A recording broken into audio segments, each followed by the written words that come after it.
विधानसभा चुनाव के मद्देनजर कांग्रेस पार्टी में बड़ी खींचतान चल रही है। अभी कुछ दिनों पहले गणेश गोदियाल, जो कि कांग्रेस के प्रदेश अध्यक्ष है, उनके सामने पिथौरागढ़ जिले में जो कुछ हुआ उसने कांग्रेस की भीतरी कलह को सबके सामने ले आए। अब कांग्रेस ने बड़ा एक्शन करते हुए उन नेताओं को पार्टी से बर्खास्त कर दिया है जिन्होंने उस कार्यक्रम में एक तरह से आंतरिक कलह को बाहर निकाला। 6 साल के लिए 3 नेताओं को कांग्रेस ने बैन कर दिया है। और अब ऐसे में उत्तराखंड में सियासी भूचाल भी आ गया है, क्योंकि विधानसभा चुनाव काफी दूर नहीं है। दोनों पार्टियां, जो राष्ट्र पार्टियां हैं बीजेपी और कांग्रेस, दमखम से चुनाव की तैयारी कर रही है। लेकिन कांग्रेस, जो कि इन दिनों हर जिले में जाकर कार्यक्रम कर रही है, परिवर्तन संकल्प सम्मेलन नाम के कार्यक्रम को कांग्रेस हर जिले में जाकर कर रही है, जहां एक परिवर्तन की बयार वो लाना चाहते हैं। युवाओं को, महिलाओं को अपने साथ जोड़ने की उनकी कोशिश है। और यही कार्यक्रम कुछ दिनों पहले पिथौरागढ़ में भी हुआ, जहां कांग्रेस कमेटी के कई सदस्य और कार्यकर्ता बैठे हुए थे। पिथौरागढ़ के विधायक भी वहां मौजूद थे, लेकिन विधायक और प्रदेश अध्यक्ष गणेश गोदियाल के सामने ही बगावत के सुर वहां फूट पड़े।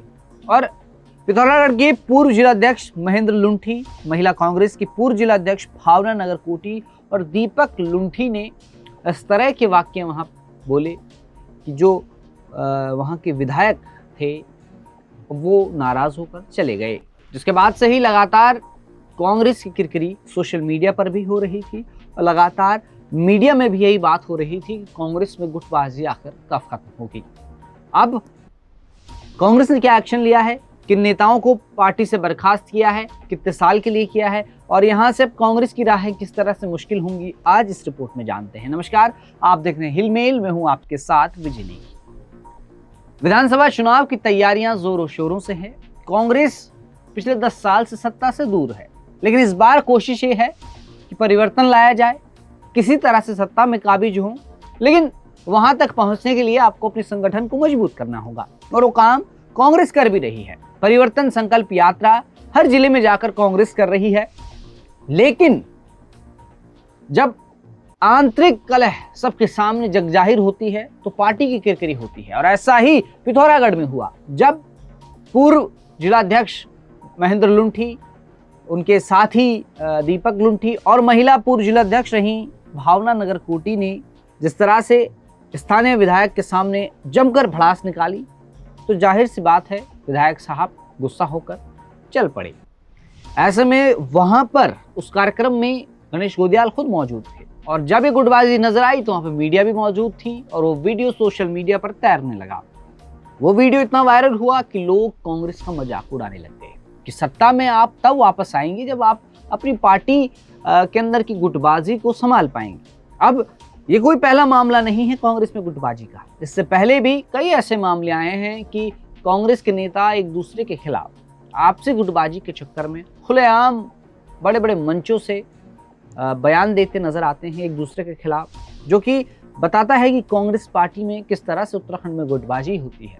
और कांग्रेस का उत्तराखंड की सत्ता से दूर रहना, इसकी सबसे बड़ी वजह यही है कि गुटबाजी कांग्रेस में बुरी तरह हावी है।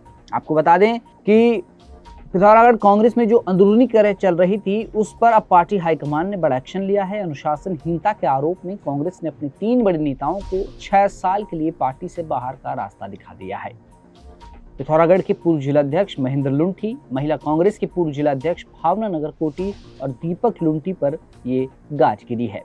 30 जून को परिवर्तन संकल्प सम्मेलन में कांग्रेस अध्यक्ष गणेश गोदियाल की मौजूदगी में स्थानीय विधायक के खिलाफ इन तीनों नेताओं ने जमकर भड़ास निकाली। बात इतनी बढ़ गई थी कि विधायक बीच में कार्यक्रम छोड़कर चल पड़े। चुनाव पास आ रहे हैं और ऐसे में मंच पर गुटबाजी दिखने लगी है। पार्टी की किरकिरी लाजमी है ऐसा होना। इसके बाद प्रदेश नेतृत्व ने पहले कारण बताओ नोटिस जारी किया। पिथौरागढ़ की जिला महिला कांग्रेस कमेटी को भंग किया गया और अब राष्ट्रीय नेतृत्व के इशारे पर 3 नेताओं को निष्कासित कर दिया गया है। कांग्रेस के प्रदेश महामंत्री संगठन राजेंद्र सिंह भंडारी ने साफ कर दिया है कि संगठन में अनुशासनहीनता को किसी कीमत पर बर्दाश्त नहीं किया जाएगा। कुल मिलाकर कांग्रेस फ्रंट फुट पर आकर खेलने की कोशिश कर रही है, लेकिन उनके अपने ही नेता, अपने ही कार्यकर्ता बैकफुट पर कांग्रेस को धकेल रहे हैं। अभी थोड़ा सा वक्त भले ही चुनाव में बचा हो, लेकिन तैयारियां अभी से शुरू हो गई हैं, नींव रखनी अभी से शुरू हो गई है। और ऐसे में अगर नींव कच्ची रखी जाएगी तो जाहिर सी बात है चुनाव में फायदा नहीं होगा। इस तमाम विवाद के बाद पिथौरागढ़ में जहां 4 विधानसभा सीटें हैं, वहां कांग्रेस इस बार किस तरह से चुनाव लड़ेगी और साथ साथ उस गुटबाजी का असर क्या और जिलों में भी नजर आएगा, क्योंकि होता यह है कि एक जिले में गुटबाजी होती है और उसका असर अन्य आसपास के जिलों में भी नजर आता है और वहां की गुटबाजी भी फिर सामने उभर कर आती हैं। लेकिन क्या कांग्रेस गुटबाजी को रोक पाएगी? ये बड़ा चैलेंज कांग्रेस के पास सामने होने वाला है, क्योंकि चुनाव बेहद नजदीक है। आपको क्या लगता है कि इस गुटबाजी के चक्कर में कांग्रेस को इस चुनाव में फायदा होगा, नुकसान होगा, या जिन नेताओं को कांग्रेस ने बर्खास्त किया है उनको बर्खास्त करने से क्या कांग्रेस का फायदा है, ये कांग्रेस को इसका दोगुना नुकसान होगा? आप कमेंट में जरूर बताएं। और आपको क्या लगता है इस बार उत्तराखंड में किस पार्टी की सरकार बनेगी? कमेंट में जरूर बताएं। उत्तराखंड की तमाम खबरों को देखने और जानने के लिए आप देखते रहें हिलमेल।